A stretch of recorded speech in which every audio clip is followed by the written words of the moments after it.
Fani Willis. Fani Willis is going to be sent packing because you see, in her particular case, she was way out over her skis having a little thing that she shouldn't have had with the guy that she was employing. Are you aware that Fulton County requires you to disclose any relationship with someone that you're doing business with? I'm not aware, and I know often that things are confused with state constitutional officers in county, but I'm not aware. You're not aware, so that's not an excuse.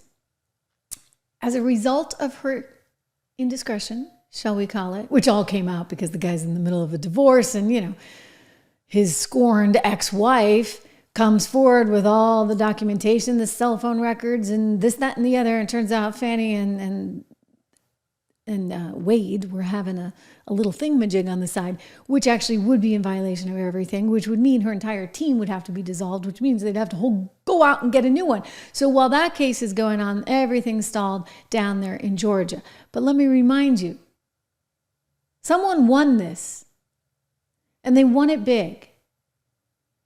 And so in this particular case, I'm pretty darn sure that, you know what, the federal government triumphs over everything. This is why Jack Smith was sent packing. This is why he went home. This is why Americans, by the way, have gotten so sick of it all, right? Nobody wants to deal with any of this. I mean, the cleanup that has to happen right now in the federal government and at the state level is pretty massive. I would just say that this is perhaps why Donald Trump wanted Matt Gaetz in there, because he knew that this was going to be one nasty, ugly job.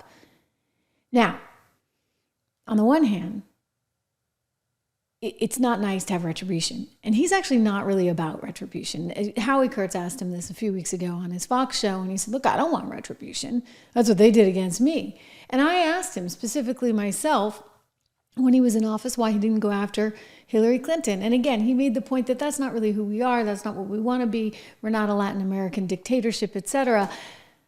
But in this particular case, guys, in this particular case, as we look at it, what about making sure, ensuring that we are safe for the future, okay? Because this doesn't need to be about vengeance for Donald Trump, but actually about making sure that they don't do this kind of stuff in the future. I mean, how can you have an AG that is so out of control in the state of New York, for example, Leticia James, that she could be out there doing what she's doing? I mean, this is something that the judges talked about when they listened to her case.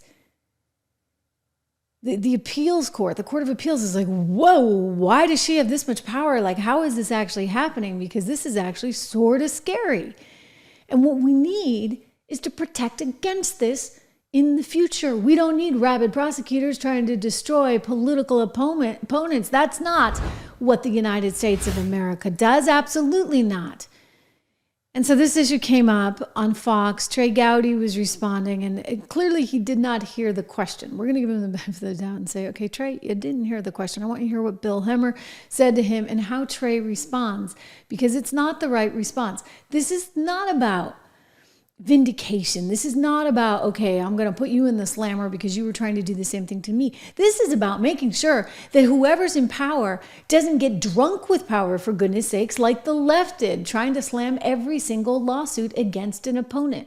Trey, what do you think about, like, during this campaign, Trump kept talking about lawfare, and a lot of his allies did as well. And you've watched his various court cases, and I don't know how you felt about the documents case in Florida, or the Jack Smith thing in Washington, D.C. coming after January 6th. But when you look at all of them and think that there's a possibility they could all be now dissolved, 0 for 4.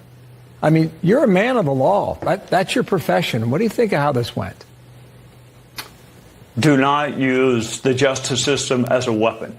And the message for Republicans is don't do it on the other side either with this absurd AG pick that you just made.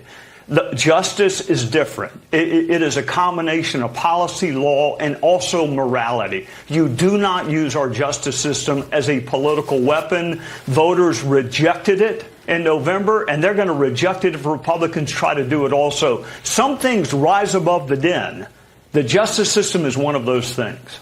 Okay. Trey Gowdy, it's always good to see you. There's going to be a lot. So he's not wrong in that. But what has happened to our Justice Department when this kind of chaos can actually go on?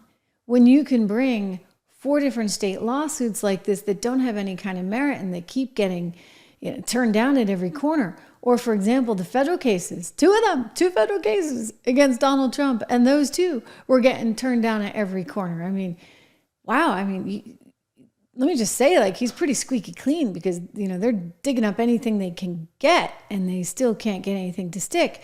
When you're using the law against an opponent like that, I actually think it kind of corrupts and perverts the law itself.